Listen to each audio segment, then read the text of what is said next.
Hero Alam এই মুহূর্তে heart attack করেছে, কিছুক্ষণ আগের ঘটনা। হয়তো বাঁচলেও বাঁচতে পারে, মরেও যেতে পারে, আল্লাহ তাআলা জানে। সেই মৃত্যুর জন্য কি রিয়ামণি দায়ী থাকবে না? নো, কেন? আত্মহত্যা মহাপাপ। হার্ট অ্যাটাক আত্মহত্যা না, একটু আমি মানে আপনাকে আচ্ছা হার্ট অ্যাটাক করেছে, রাইট। এখন হার্ট অ্যাটাক রিয়ামণির জন্য হার্ট অ্যাটাক করেছে, এই দায় কি রিয়ামণি ম্যাক্সবি কোনোভাবেই এড়াতে পারে কিনা?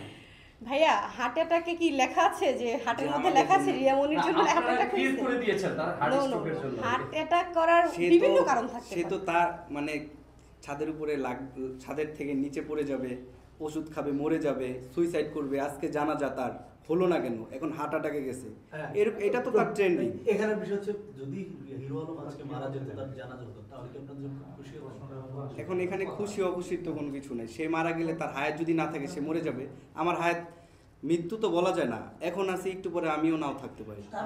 আপনার কথায় মনে হচ্ছে যে যদি হিরো আলম মারা যায়, হিরো আলম রিয়ামণির মাঝখানে যে কাঁটাটা আছে, হিরো আলম সে মানে চলে যাবে, তার আপনার হচ্ছে কাজটা ইজি হবে। হিরো আলম আমার জন্য কোনো কাটা না। আমি ম্যাক্সোভিডিয়াস, আমার একটা ইউটিউব চ্যানেল আছে, আমি যে কারণে নিয়ে কাজ করতে পারি।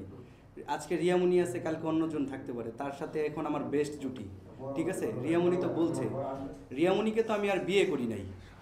আমি যদি বিয়ে করতাম তাহলে আপনি আমাকে কাটা মনে করতেন। রিয়ামণি কিন্তু একটা ডিক্লারেশন দিয়েছিল আপনাকে বিয়ে করার। হ্যাঁ, আপনি বললেন এটা আমিও বললাম 7 তারিখে যখন হচ্ছে আপনাদের হিরো আলমকে তিনি ডিভোর্স দেন, সেই ডিভোর্সের আগে কি এমন হয়েছিল যে 7 তারিখের পরে 2-3 দিনের মধ্যে আপনাকে বিয়ে করার মতো সিদ্ধান্ত নিয়ে ফেলল? হ্যাঁ, বিষয় হচ্ছে যে যখন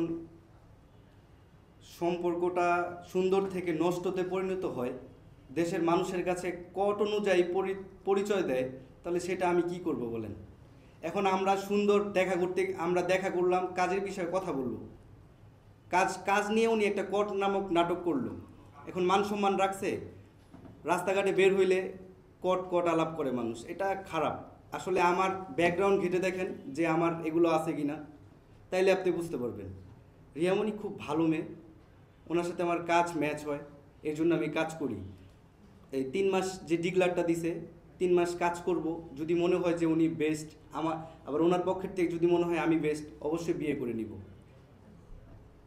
শব্দটা আসলে কার উৎপত্তি আপনাদের মধ্যে?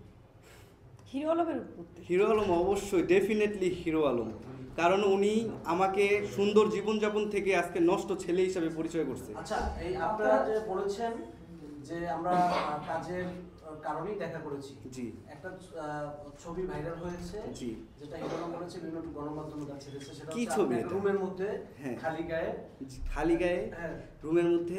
এটা কবে ভাইরাল হয়েছে? ওই মানে কক্সবাজার। এটা অনেক আগের ছবি, এটা অনেক আগের ছবি, এটা এখন চলে গেছে। এটা তো আচ্ছা, ওইটার সাথে ওইটা মানে ওই তখন ওই ছবিটা ছাড়ছে যে কক্সবাজার। না এটা অনেক আগের ছবি। কতদিন আগে? এটা অনেক আগের ছবি। কতদিন বলতে আচ্ছা, একটু প্রশ্ন করি যে আপনি বললেন হচ্ছে হিরো আলম পরকীয়া করে, রিয়ামণি আপনি বললেন হিরো আলম পরকীয়া করে। আপনাদের যে ছবিটা ভাইরাল হয়েছে, হিরো আলম পরকীয়া করে, সে এখন আমার এক্স ওয়াইফের সাথেও আছে। হ্যাঁ, আমি একটু বলি, সেই ছবিটা ইঙ্গিতপূর্ণ ছবি, আপনারা বললেন সেটা অনেক আগে, তার মানে হিরো আলমের পরকীয়া শুরুর আগে কি রিয়ামণি পরকীয়া শুরু করেছিল? না আমাদের দ্বন্দ্ব তো প্রায় 4 মাস চলতেছে।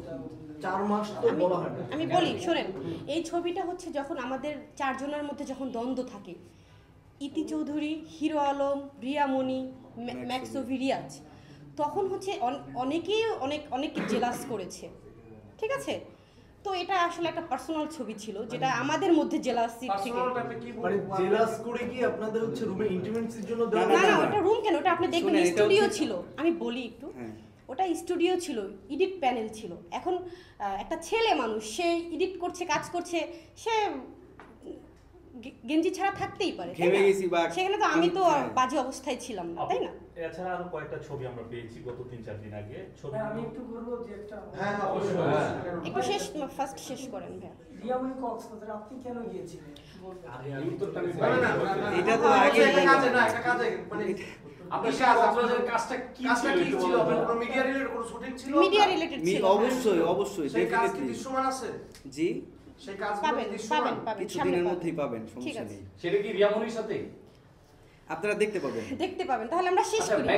আপনি কি রিয়ামণির ফাঁদে বারবার পা দিচ্ছেন, বারবার এই যে হ্যারেজ হচ্ছেন, আজকে কিছুদিন আগে মাথা ফাটলো, আপনার জীবনটা নিয়ে তো টানটা, জি। কারণ দুইজনই ভাইরাল পারসন, আপনি তো এতটা ভাইরাল পারসন ছিলেন না। না কিন্তু আপনি তো জীবন নিয়ে আর কত, মানে আপনার জীবনে কি রিস্ক থাকে না, এই যে রিয়ামনির পাশে আপনি বসে থাকেন বা তাকে নিয়ে কাজ করেন? ভাইরালের যে বিষয়টা বললেন, ভাইরাল ছিলাম না, এখানে হচ্ছে এখন যেটা আছে এটা হচ্ছে নেগেটিভ, ঠিক আছে? না হলে সোশ্যাল মিডিয়াতে কাজ দিয়ে ভাইরাল ছিলেন। আমি কিন্তু আমার কাজ দিয়ে ভাইরাল, আর নেগেটিভ কেউ কখনো চায় না, বুঝতে পারছেন? আমি আগে একটু আগে বললাম না যে আমার ব্যাকগ্রাউন্ড ঘাটেন, আমার ইউটিউব চ্যানেলে যান, আমার কাজ বুঝতে পারবেন। তো হিরো আলম এটা ওর একটা টেন্ডেন্সি, ও সবসময় ভাইরাল থাকবে। ওর মনে হয়েছে ভাই, যে আপনার প্রশ্নটাকে বুঝেন। জি। আমি আপনাকে প্রশ্ন করেছি, আপনি কি তাদের পাতানো ফাঁদে বারবার পড়ছেন? আজকে রিয়ামনির ইয়াতেও কি আপনি এই যে ভাইরাল হয়ে যাচ্ছেন, এতে কি আপনার ব্যক্তিত্বে কোথাও টান লাগছে না? আঘাত হচ্ছে কিনা? এখানে পাতানো ফাঁদ কোথায়?